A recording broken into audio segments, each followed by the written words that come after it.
So calm this morning.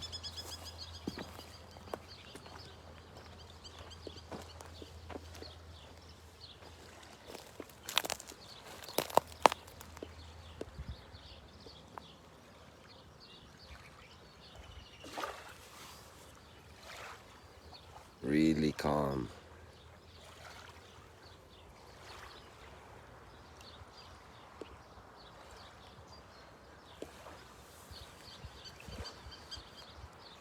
Sometimes there are high mountains and deep valleys. And to say if you were to look at an orange magnified to the size of the planet Earth, it would have very, very high mountains and very deep valleys. And yet it looks smooth to us.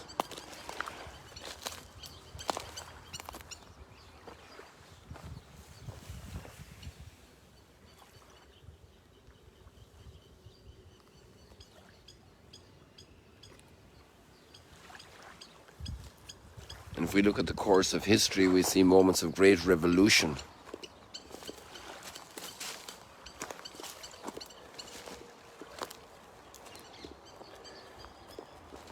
But overall, the big picture, sometimes we don't notice the changes. They're happening little by little inside people's hearts, in the calm.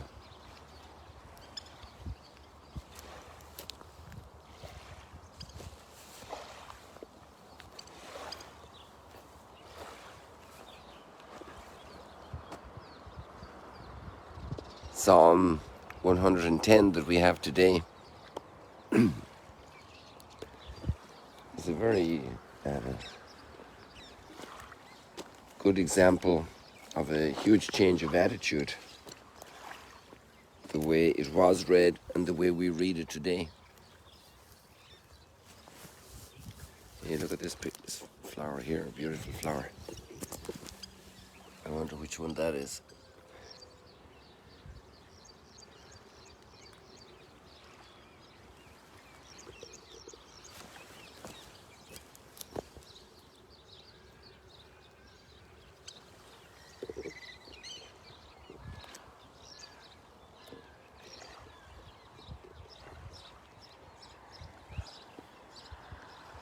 It's a messianic psalm.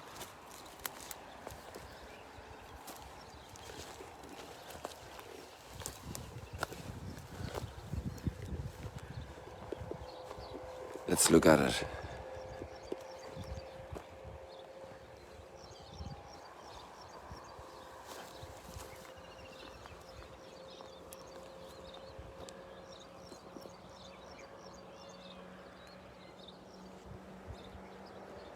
I'm having trouble getting up my text here.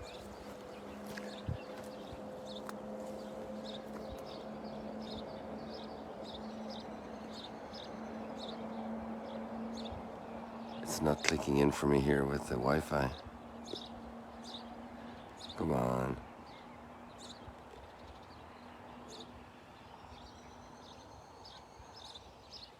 That's not fair. Well, let me do it from memory.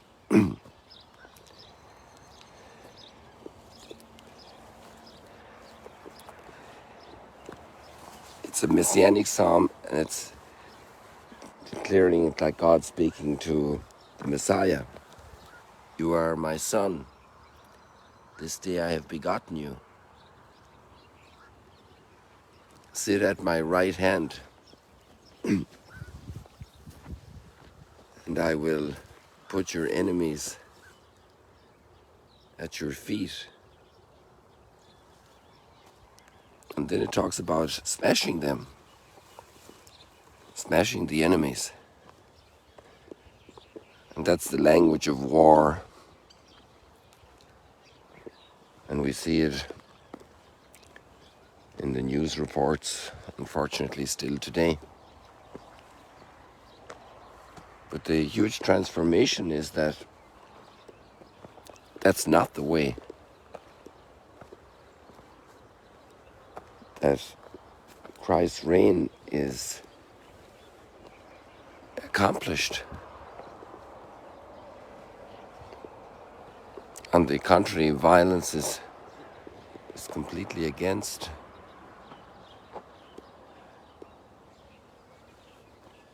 Those are 3 purple herons together, coming out from right here. And then look at the 4th one. Wow. And then we have the cormorants warming themselves up, spreading out their wings to gather the heat.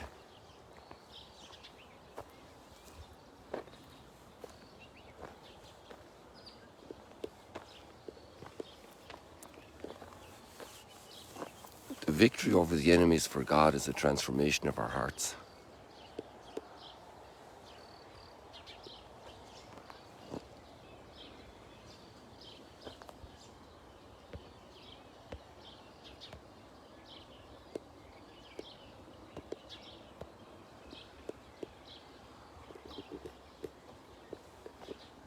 Overcoming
our world still has a lot to learn about this. It took a long time to form a people from whom not a few would continue to follow a crucified Redeemer. The incredible power of Easter.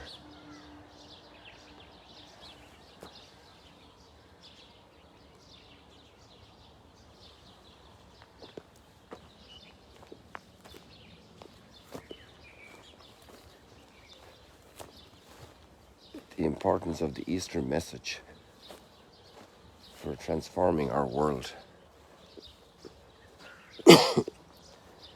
If you're eavesdropping in the synagogue since yesterday, watching Paul interact with his fellow Jewish community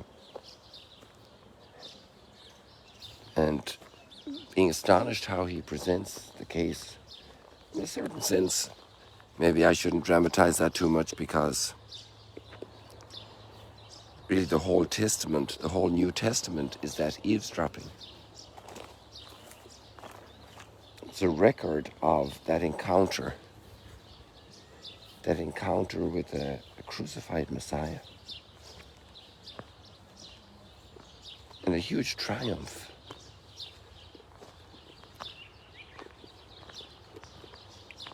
And overcoming enemies happening not with brute physical force, but with the softening of hearts.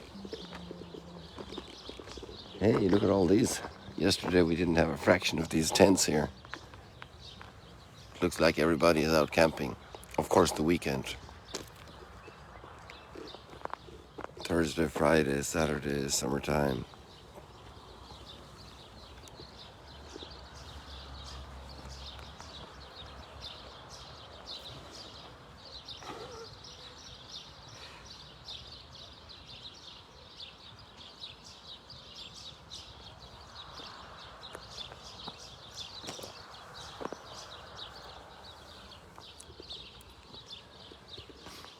What this means about a revelation about God. I and the Father are one. That gospel text today is amazing. the way Jesus was sustained in the cruelty of injustice, also expressed by Paul in his conversation in the synagogue, that he was unjustly condemned and handed over to death. But what a death, what terrible crucifixion. And yet he is not hating. What does it mean, I and the Father are one?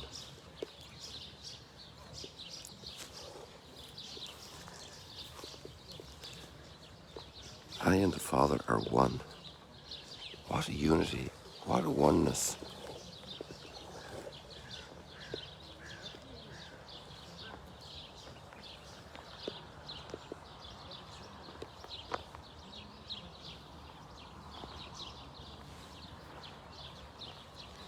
And maybe we have our own little troubles that are transforming our lives. And hopefully transforming our hearts in that unity with the Father. To be one with the Father. One by grace.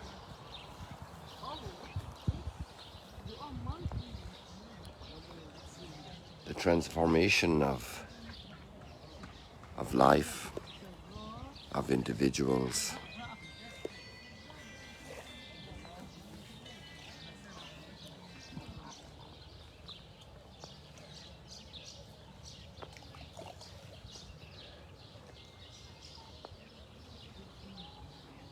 Our world needs transformation, and we're part of that.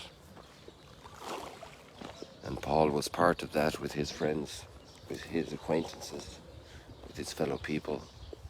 And we're part of it today with our friends, with our family, with our people, in our culture. And the world will be transformed, and it's being transformed. Sometimes it looks like we're making steps backwards. But there is grace at work. Light penetrating the darkness. So we are people of hope. We're even people of joy and celebration. Because there's a victory over evil. And those who suffer evil can also be part of the victory in the way they handle it.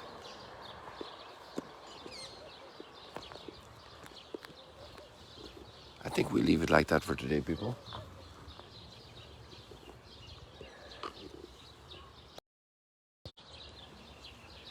God bless you. See you later, alligators. A bit of Mount Arbel there in the background.